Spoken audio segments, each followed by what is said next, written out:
Qual o melhor estilo de liderança? E como que isso interfere na sua motivação? Esse tema é um tema bem complexo. Falar sobre motivação e falar sobre os tipos de liderança e esses impactos. Estamos aqui novamente com o nosso querido professor Maurício Seixo, que vai contribuir mais uma vez explicando sobre esses temas que são realmente incríveis no nosso mercado de trabalho, nas nossas empresas. Obrigada, professor. Olá, muito bom falar sobre isso, estilo de liderança e motivação, né? Isso vai depender muito de dois aspectos, do gestor, claro, e da equipe, da maturidade da equipe. Vamos dividir isso nessas duas partes. Com relação ao gestor, aí a gente discute muito nessa aula sobre como gestores viram gestores. Né? O que leva uma empresa a fazer com que alguém se transforme num gestor? Os motivos são vários. Alguns são verdadeiros, dignos, e outros nem necessariamente. Só que a pergunta que a gente sempre faz é a seguinte: ok, alguém virou gestor por algum motivo, seja lá porque ele já com certeza tinha algum bom desempenho, porque ele apresentava um perfil de liderança, Evidências técnicas. por evidências técnicas, por vários motivos. Mas aí eu pergunto, e ao virar gestor, ele recebe um treinamento antes de se tornar gestor e passar a ter uma equipe, correto, Ana? Deveria. Nem sempre. Tá bom, se ele não recebe um treinamento, ele pelo menos fica com algum gestor durante um período, vendo como funciona isso, para que depois ele possa fazer o papel dele de gestor, correto? Também deveria. A gente sabe que isso não acontece. Não, então, peraí, tem uma terceira. Como ele virou gestor e é gestor há pouco tempo, o gestor dele, né, traz para junto e faz um processo de coach, no sentido de estar preparando para que ele possa se tornar um bom gestor, correto também? Não. Infelizmente, a gente sabe que não é assim que acontece. Né? Eu tô rindo, mas muito sério isso. Né? Eu já passei por situações de ter um gestor que eu não posso nem considerar líder e que realmente assim, me desmotivava muito. A forma como ele se colocava, apesar de ter muitas habilidades, né? de ter um conhecimento técnico muito profundo, a gente não conseguia se comunicar e, por sua vez, a gente não conseguia estabelecer uma conexão. Perfeito. Era muito complicado e, por consequência, aquela liderança me desmotivava ao ponto de eu pedir demissão. Perfeitamente. E aí, a gente estatisticamente, o principal motivo que leva as pessoas a pedirem demissão é exatamente a relação com o seu gestor. Embora não é isso que as pessoas falam no dia a dia. É verdade. Nós até na aula aprofundamos um pouco mais essa discussão. Mas voltando, se ele não tem esse preparo, como é que eu posso garantir que esse gestor vai saber qual o melhor estilo para fazer com que as pessoas cheguem aos seus resultados e até se sintam motivadas com essa dificuldade? Não tenha dúvida, a maior dificuldade que as empresas têm é exatamente transformarem um profissional excelente no que ele está fazendo num ótimo gestor. E o que nós vemos, o que nós sabemos é que muitas vezes você perde um ótimo profissional e passa a ter um gestor não adequado, ou um gestor não capacitado, ou um gestor que não está ajudando. É verdade também que as pessoas têm uma expectativa muito grande a respeito disso, né? As empresas utilizaram já há um bom tempo a palavra liderança, liderança e gestão. E isso assusta muita gente. Porque quando a gente fala de liderança, é um peso muito grande. Quando eu falo líder, você pensa em quem? Eu penso numa pessoa que vai me dar um direcionamento. Exatamente. E normalmente, se eu te perguntar para você falar de alguns nomes de líderes, você só vai pensar em nomes de líderes muito pesados, né? Muito fortes, que não necessariamente é isso que você precisa ter. Eu te pergunto, será que a empresa precisa ter vários líderes ou vários gestores? Existe uma diferença? Isso a gente discute exatamente na aula. Porque mais do que a liderança, que em vários casos ela é necessária, ela se apresenta como necessária, você precisa ter gestores. Independente de uma discussão antiga, se as pessoas já nascem líderes ou podem se formar líder, não vamos entrar nessa discussão, com certeza você pode ser um melhor gestor. Você pode se desenvolver e ser um bom gestor. E que até esse desenvolvimento como um bom gestor transforme você num bom líder ou num razoável líder. O que é importante é que o gestor perceba o que ele precisa se desenvolver para poder chegar a ser um bom gestor. Várias coisas modificam quando alguém vira gestor no seu dia a dia, completamente diferente, mas eu vou chamar a atenção de 3. As habilidades, a aplicação do tempo, como ele utiliza o tempo, e os valores profissionais. Habilidades, o primeiro, não tenha dúvida de que ele precisa de várias novas habilidades. Como profissional, ele provavelmente até já fazia planejamento, mas como gestor, ele tem como ele não se planejar? Tem como ele não imaginar o que ele vai precisar fazer com a equipe para chegar nas metas que a gente precisa alcançar no final do ano? Não tem. Ele precisa agora selecionar gente. É fácil selecionar gente? É fácil encontrar, dizer o que você quer? Eu sempre uso esse termo, quem não sabe o que procura, quando vê, não reconhece. É verdade. E como é que, se eu não fui preparado, eu agora vou selecionar outras pessoas? Ele precisa entender de remuneração, de processo de desenvolvimento. Por quê? Porque as pessoas vão perguntar para ele. Ele precisa estar preparado para isso. E lembrando, né? Quem é responsável pelos recursos humanos da empresa são os gestores. A área de RH é uma área de apoio aos gestores, para que eles possam ter as condições de gerenciar o seu pessoal. Então ele agora vai ter a sua equipe perguntando sobre vários assuntos, exigindo dele vários conhecimentos, várias habilidades que ele não tinha antes. Precisa ter um conhecimento generalista. Generalista. Ou seja, muita coisa que ele usava para ter o desempenho que ele tinha como profissional serão importantes, mas várias outras deverão ser agregadas. Segundo aspecto, a administração do tempo. Verdade. Todo gestor, todo mundo, mas o gestor em especial diz, eu não tenho tempo para fazer isso ou fazer aquilo. E aí o que a gente lembra, você, eu, qualquer um, você que está aí, recebeu quando nasceu um cartãozinho com 24 horas. Essas 24 horas, elas só são diferentes no primeiro e no último dia, né? Quando você nasceu, a não ser que você tenha nascido à meia-noite, se você nasceu às 18, esse primeiro dia tinha 6 horas.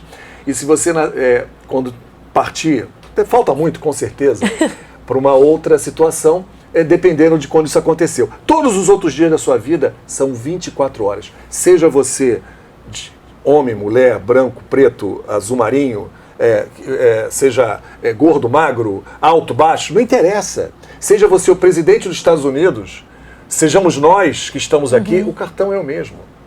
O que difere isso um do outro é exatamente a prioridade. É saber trabalhar com a prioridade. E quando a gente fala de prioridade é curioso, porque, como eu já falei até no assunto de decisão, na aula antiga, se você não assistiu, assiste o que a gente falou na outra, que é muito legal, sobre processo decisório, a prioridade é uma decisão que deve ser do gestor. Exatamente para que ele possa saber o que é mais importante para alcançar os resultados. E muitas vezes as pessoas, o próprio gestor, tem dificuldade de priorizar o que é mais importante para ele e para a equipe. E aí a gente entra num aspecto que levaria uma aula só sobre isso, que é, por exemplo, a dificuldade de delegar. A dificuldade de passar para o outro aquilo que o outro precisa fazer. E os motivos dessa dificuldade são vários. Desde ter medo que o outro aprenda e que a empresa perceba que o outro possa ser melhor do que ele, até o fato de não ter paciência para explicar, não ter paciência. Só que se ele faz trabalhos que ele não precisava mais fazer, ele perde o tempo de fazer o trabalho que é fundamental para ele como gestor.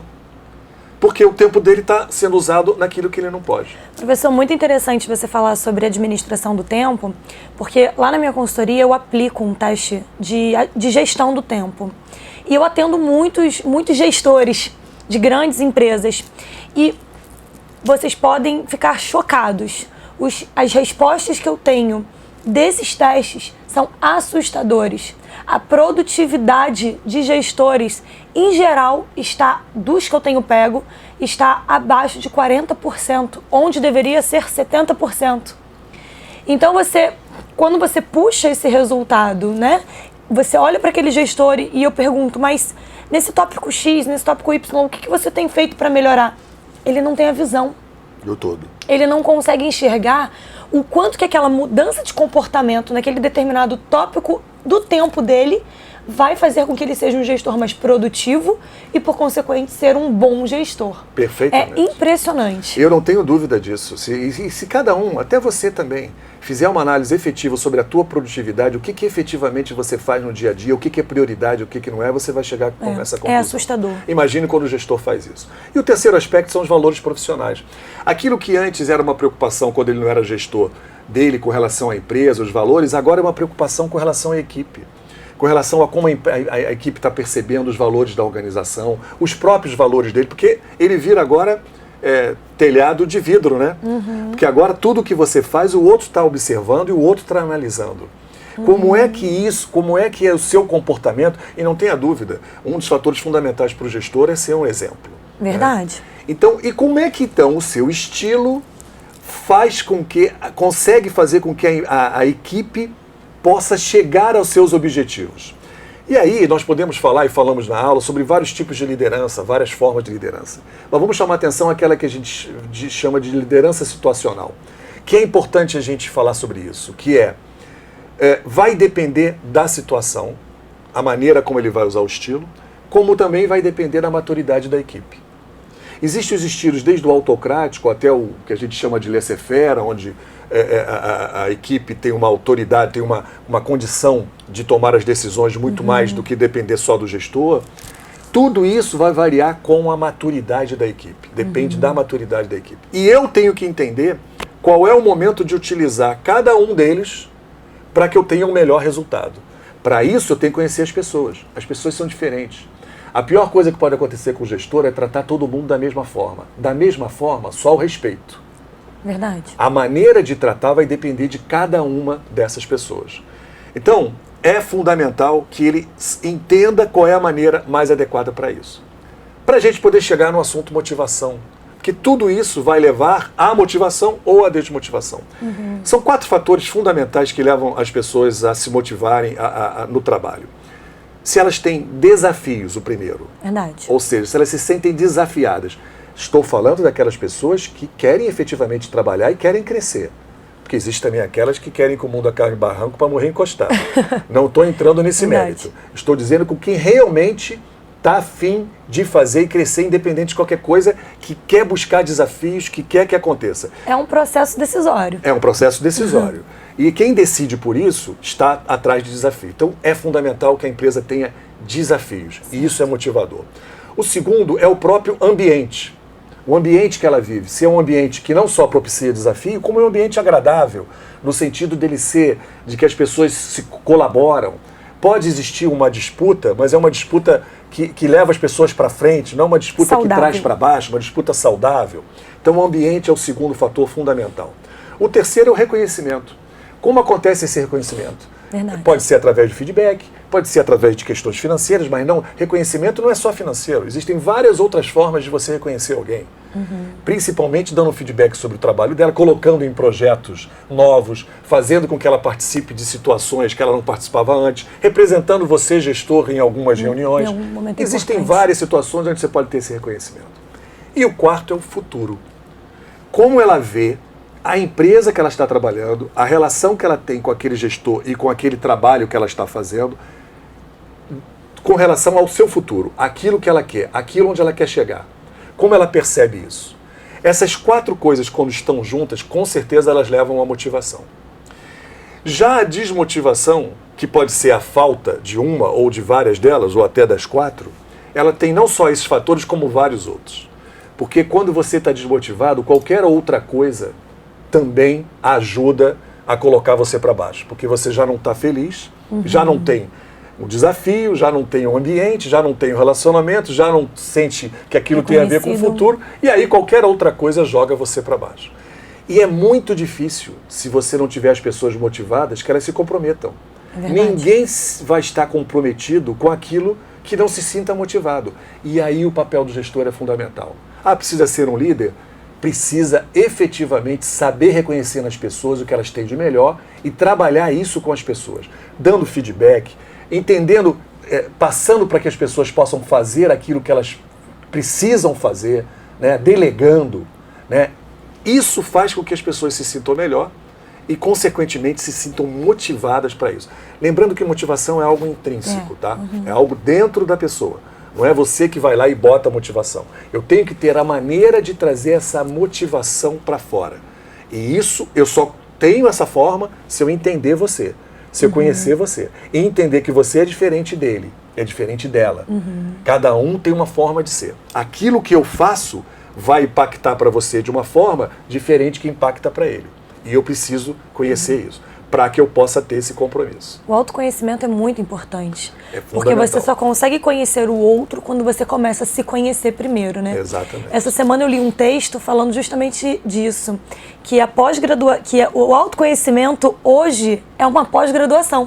Exatamente. Se você não se conhece, se você não desenvolve o que você tem de melhor ou de pior, e entender que isso faz parte de um processo de se tornar um profissional melhor, você não consegue tocar o outro, você não consegue entender o outro, fazer com que o outro se prepare para enfrentar junto de você esses desafios, para ter o reconhecimento. Essa matéria, estilo de liderança e motivação, foi a última matéria que a Ana fez comigo. Foi E mesmo. eu espero que você tenha essa oportunidade também. Será um prazer ter você aqui para que a gente possa discutir sobre isso e muito mais outras coisas, tá bom? Obrigado. Obrigada, professor. Realmente esse tema ele é muito interessante, dá abertura para a gente ir muito mais a fundo e eu acho que seria uma ótima oportunidade de vocês virem conhecer a gente para a gente conseguir falar sobre vários outros temas. Obrigada mais uma vez por estarem aqui nos ouvindo. Muito obrigada por estar comigo, estar com o professor e a gente se vê na nossa próxima aula. Um beijo.